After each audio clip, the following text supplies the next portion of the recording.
സർഗക്ഷേത്ര 89.6 എല്ലാ ശ്രോതാക്കൾക്കും വളരെ സന്തോഷപൂർവ്വം ഈസ്റ്ററിൻ്റെ മംഗളങ്ങൾ നേരുകയാണ്. ഈശോയുടെ പുനരുത്ഥാന തിരുനാൾ നമ്മുടെ എല്ലാവരുടെ മനസ്സുകളിൽ വലിയ പ്രത്യാശ നിറയ്ക്കുന്ന ഒരു ദിനമാണ്.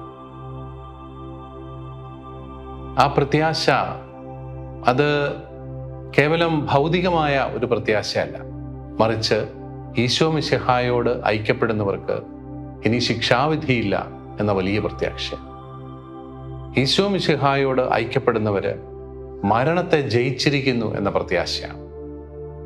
അതുകൊണ്ടാണ് ഈശോ ഉദ്ധാനം ചെയ്തിട്ടില്ലെങ്കിൽ ഞങ്ങളുടെ പ്രഘോഷണം വ്യർത്ഥമാണ്, നിങ്ങളുടെ വിശ്വാസം വ്യർത്ഥമാണെന്ന് പൗലോസ് ശ്ലീഹ പറയുന്നത്. ഉദ്ധാനമാണ് ക്രൈസ്തവ വിശ്വാസത്തിൻ്റെ അടിസ്ഥാനം. ഈശോ ഉദ്ധാനം ചെയ്തില്ലായിരുന്നുവെങ്കിൽ അവിടുന്ന് വെറുമൊരു ചരിത്ര പുരുഷൻ മാത്രമാകുമായിരുന്നു. 2000 വർഷങ്ങൾക്ക് മുമ്പ് ജീവിച്ച് മരിച്ചുപോയ ഒരു ചരിത്ര പുരുഷൻ മാത്രം. എന്നാൽ ഈശോ ഉദ്ധാനം ചെയ്തതിലൂടെ കർത്താവ്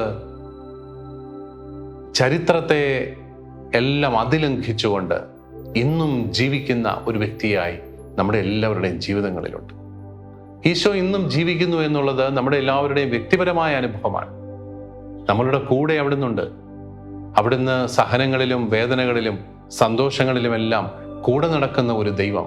ആ ദൈവമാണ്, ഈ ദൈവത്തെയാണ് നമ്മൾ ഈശോ മിശിഹായിലൂടെ കാണുക. എല്ലാ വേദനകളെയും ഇല്ലാതാക്കുന്നവൻ എന്നുള്ളതിനേക്കാളും വേദനകളിലും സഹനങ്ങളിലും കുരിശുകളിലും കൂടെ നടക്കുന്നവനാണ് ദൈവം.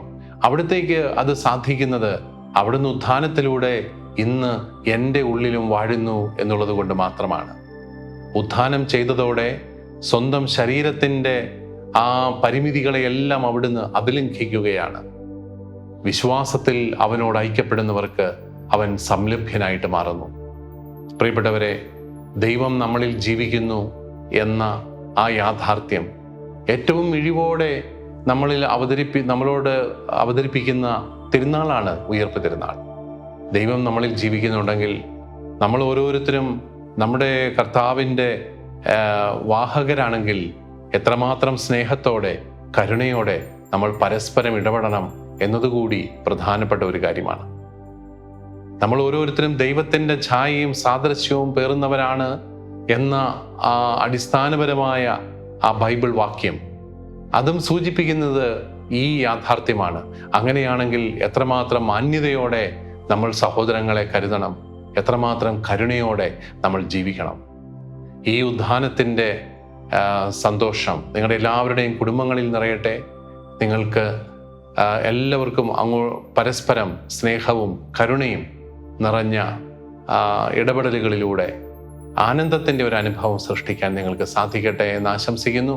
ഒരിക്കൽ കൂടി എല്ലാവർക്കും ഈ ഉത്ഥാന തിരുനാളിൻ്റെ മംഗളങ്ങൾ സ്നേഹപൂർവ്വം നേരുന്നു.